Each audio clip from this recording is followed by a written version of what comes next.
안녕하세요. 홍해걸입니다. 무더위가 한창인데요. 여러분 다들 건강하신지 궁금합니다. 제주도 많이 덥습니다. 방송하는 지금 또 매미까지 요란하게 울어대고 있는데요. 여러분 너그럽게 이해해 주시기 바랍니다. 여러분 며칠 전 뉴스 때문에 굉장히 두려워하는 분들이 많습니다. 저도 정말 겁이 나더라고요. 분당에서 칼부림이 일어난 사건을 말합니다. 2명의 생명이 위독하다고 하고요. 20대 청년인데 언론에 보도되기로는 조현성 인격장애라고 하네요. 이거는 이제 우리가 흔히 알고 있는 정신분열병, 그러니까 조현병과는 좀 다른 경우입니다. 조현병은 말 그대로 망상 또는 환각, 헛게 들리고 누가 나를 미행하고 잘못된 생각을 하는 거잖아요. 그런데 이 경우는 하나의 인격 장애죠. 그래서 히키코모리처럼 오랜 세월 은둔하고 다른 사람들과의 관계를 단절하고 사는 그런 비정상적인 성격을 가진 유형에 포함됩니다. 그러니까 뭐 히스테리성 인격장애라든지 나르시스트라든지 편집증이라든지 반사회적이라든지 이런 여러 좀 인격장애 유형의 하나일 뿐이죠. 그런데 지금 이 범인이 뭐 누가 나를 미행한다, 그래서 뭐 나를 방어하기 위해서 사람을 뭐 찔렀다, 약간 그 망상적인 증세를 호소한다 그래요. 이게 정말 맞는 얘기인지는 정신과 의사의 정확한 진단이 필요합니다. 왜냐하면 사실은 뭐 범죄자의 증언일 뿐이니까 이걸 우리가 그대로 믿어야 할 이유가 없는 거예요. 여러분도 알다시피 이 형량을 낮추기 위해서 심신미약으로 가면은 형량이 좀 낮아지니까 이런 거를 노리고 과장하는 경우도 있으니까 언론 보도를 그대로 믿으면 안 된다는 얘기입니다. 자, 여러분 오늘 제가 드리고 싶은 이야기는요. 정신질환에 대해서 우리가 갖고 있는 편견, 이걸 과연 누가 조장하고 있는가? 좀 본질적으로 한번 따져보자라는 취지로 준비했습니다. 어떻게 보면 정신질환도 하나의 약자죠. 병을 앓고 있는 환자니까요. 따지고 보면 이런 약자 카테고리에 들어가는 건 정신병뿐 아니고 다양하게 있습니다. 나이가 많으신 어르신, 고령자 들어가고요. 질병을 앓고 있는 환자 또는 장애인 또는 뭐 어린이 다 포함이 되죠. 저는 제주에 있으면서 서울로 자주 올라가는데 여러분도 알다시피 요즘 공항에서는요. 뭐 이른바 비즈니스 클래스를 국내선으로 비싼 돈을 주고 끊어도 가장 먼저 탑승할 수 있는 권리는 교통 약자들에게 있습니다. 그분들이 어떤 분들입니까? 아까 말씀드린 대로 고령자, 어르신들, 아니면 뭐 휠체어를 타고 있고 거동이 불편한 장애인분들, 그리고 여기에 포함되는 게 이제 영유아, 어린이들도 포함이 되는 거죠. 그래서 3, 40대 부모들이 이 아이들을 이렇게 뭐 유모차라든지 아니면 뭐 안고 당당하게 가장 먼저 탑승을 하는 겁니다. 그거는 저는 뭐 굉장히 바람직한 현상이라고 생각을 하고 우리 사회가 성숙한 선진국으로 가려면 누구나 포용해야 하는 측면이라고 믿습니다. 그런데 문제는 이런 약자에 대한 배려가 좋은데 이게 조금 지나쳐서 어떤 경우는 선을 넘는 경우도 있다는 얘기죠. 그러니까 예를 들면 뭐 얼마 전에도 문제가 됐던 장애아 자녀를 둔 부모가 특수 교육을 담당하는 교사들에 대해서 갑질을 한다라든지 말이죠. 이런 거는 좀 눈살을 찌푸리게 하는 거잖아요. 더불어 살아가는 공동체이기 때문에 다수에 대한 예의도 있어야 한다. 어느 정도 선은 서로 좀 지켜주는 게 바람직한 모습이 아닌가 생각하는데 요즘은 그 균형이 깨지고 있는 것 같아서 저는 안타깝다라는 말씀을 들려드리고 싶어요. 정신질환자도 저는 마찬가지라고 생각을 합니다. 그 이해는 돼요. 왜냐하면 옛날에 옛날에 이제 그 뻐꾸기 둥지 위로 날아간 새 영화처럼 그냥 잡아 가두고 수용을 했잖아요. 강제로. 그리고 폭력을 행사하기도 하고. 이거는 어떻게 보면은 이제 정신질환자들의 인권을 탄압하는 아주 나쁜 모습이죠.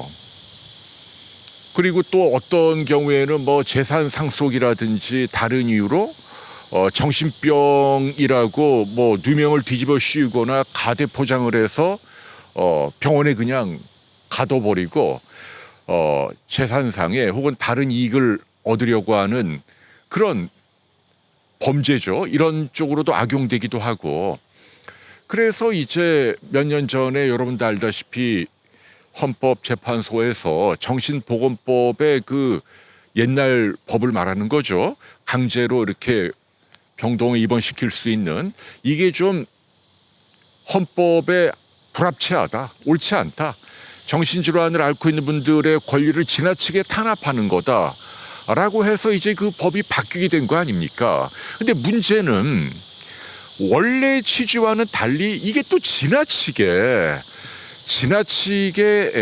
적용되는 측면이 있다는 얘기죠. 그 결과가 지금 여러분들이 알고 있는 언론에 등장하는 정신질환을 앓고 있는 분들의 흉악 범죄입니다. 멀리 갈 것도 없어요. 요새 굉장히 많습니다. 이번에 이제 분당 칼부림도 있었고요. 몇 년 전에 여러분 기억하시죠? 서울 강남에 오피스텔 경비원 형제 두 분이 도끼로 난자당해 잔인하게 돌아가셨잖아요. 20대 조현병 환자에게. 그 환자분은 뭐 도끼를 들고 다녔대요, 평소에도. 근데 엄마를 비롯한 가족들도 도저히 자제가 안 되고 치료를 제대로 못 받고 그리고 다니다가 그런 일이 생긴 거 아닙니까?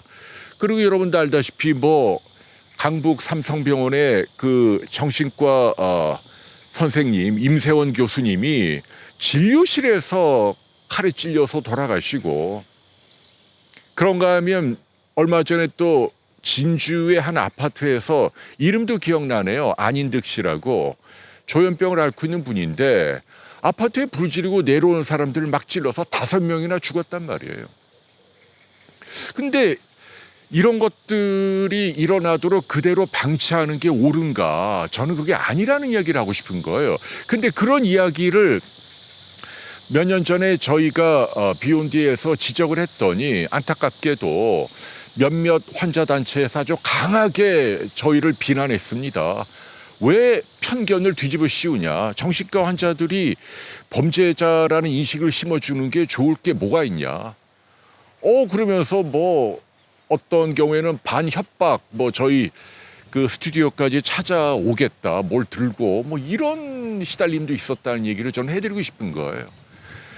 사실은 그런 게 전문가 사이드에서 조금씩 이야기가 나오는데도 어떤 언론도 입을 닫고 말을 안 합니다. 왜?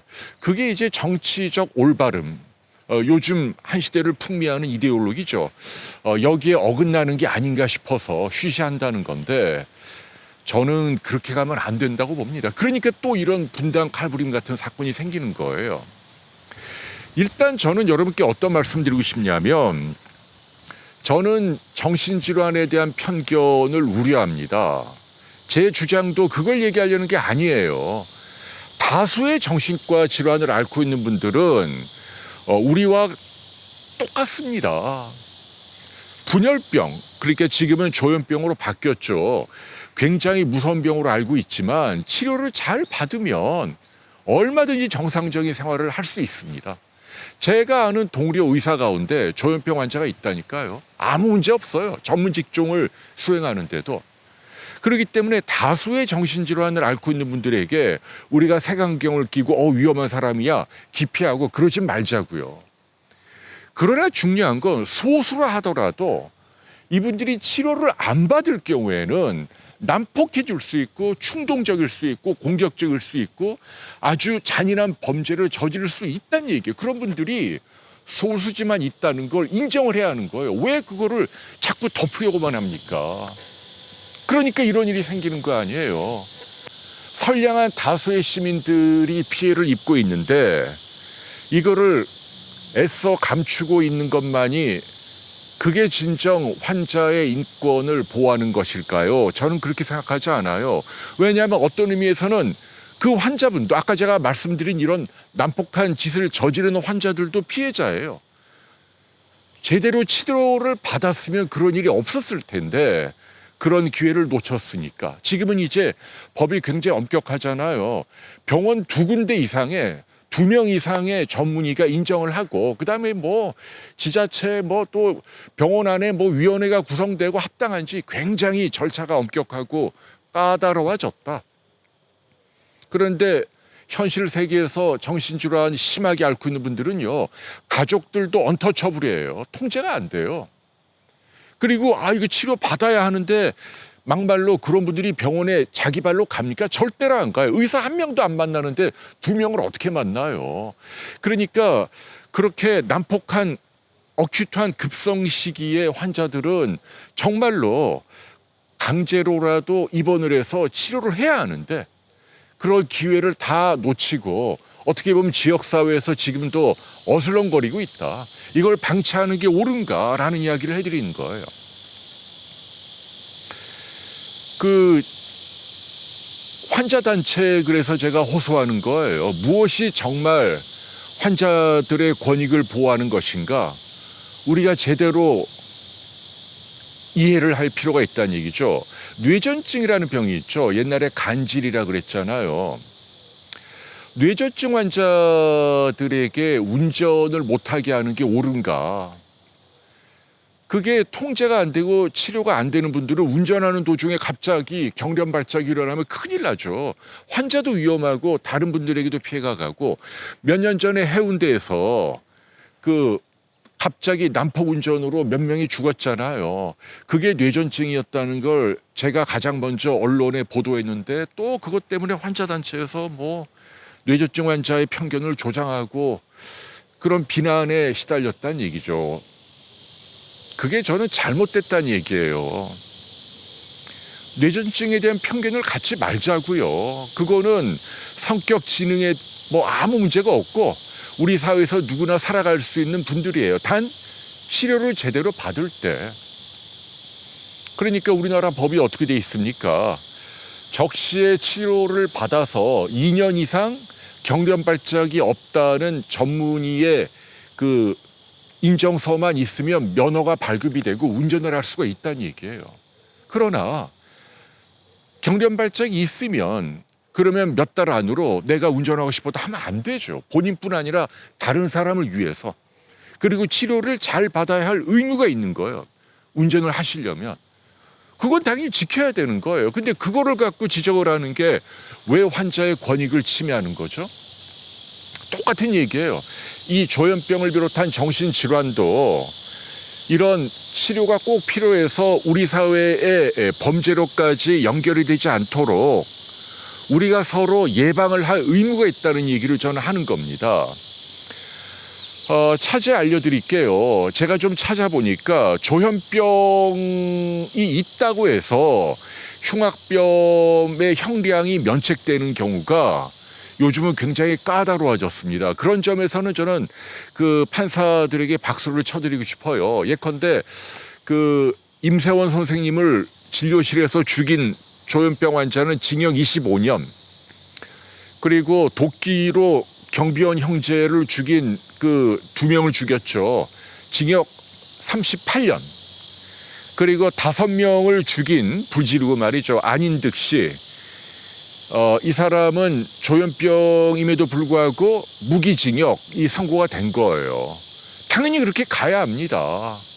왜냐하면 뭐 망상이나 환각이나 이런 게 조현병을 진단받은 경우라 하더라도 24시간 늘 그런 게 아니란 말이에요. 살인 분별을 할 수 있는데도 미리 계획을 하고 범죄를 저질렀다면 이 경우는 뭐 조현병 아니라 하랩이라도 중형을 처하는 게 마땅한 겁니다. 여러분들 이해가 되시죠? 그래서 제가 안타까운 건 무엇이 과연 장애인을 위한 것이고 무엇이 과연 정신질환자를 위한 것인가. 뭐 아이들도 마찬가지죠. 막 버릇없이 뛰어놀게 하고 공중질서를 파괴하고 이걸 그대로 방치하는 부모의 행태가 옳은가. 아주 넓은 의미로까지 확대하면, 그리고 내 아들이, 내 자녀가 장애인이라는 이유만으로 다른 자녀에게 계속 피해를 끼치고 또 뭐 심지어는 선생님들까지 뭐 이렇게 고소고발을 남발하고 이렇게 가는 게 옳은가? 정신질환이라 하더라도 다른 사람들 범죄로까지 연결될 수 있는 위험성을 내포한 증세가 뻔히 보이는데도 치료를 제대로 받지 못하게 방치하게 내버려 두는 게 옳은가? 저는 그것이 오히려 편견을 조장하는 나쁜 행태라고 믿습니다. 다시 한번 강조합니다. 더불어 살아가는 공동체이기 때문에 약자에 대한 배려나 보호는 필요하지만 선을 넘어가면 안 된다. 선을 넘어갈 경우에는 엄격하게 지적을 제대로 언론이든 시민단체든 제대로 해줘야 된다. 무조건 감싸는 게 능사가 아니다라는 이야기를 오늘 들려드립니다. 네, 오늘도 또 제가 또 이렇게 혼자 또 막 흥분했네요. 여러분 양해 부탁드리고요. 자, 마지막으로 높아심에서 그럼에도 불구하고 치료를 제대로 받는 경우 정신질환에 대한 우리 사회의 편견은 극복을 해야 한다. 그 점만큼은 계속 강조해드리고 싶습니다. 네, 여러분 오늘은 여기까지입니다. 많이 더워요. 건강 잘 챙기시기 바랍니다. 만일 많이 더워서 힘들다. 그럴 때는요, 그 대사를 좀 부스팅할 수 있는 비타민 B가 많이 들어간 종합 비타민제가 확실히 도움을 줍니다. 한두 알, 두세 알 드시면 더위를 이기는데, 네, 이제 모기가 많아서 제가 긁고 있는 거니까 양해 부탁드리고요. 여러분 아마 무더위를 이기는데 도움을 받을 수 있으리라 생각을 합니다. 감사합니다. 안녕히 계십시오.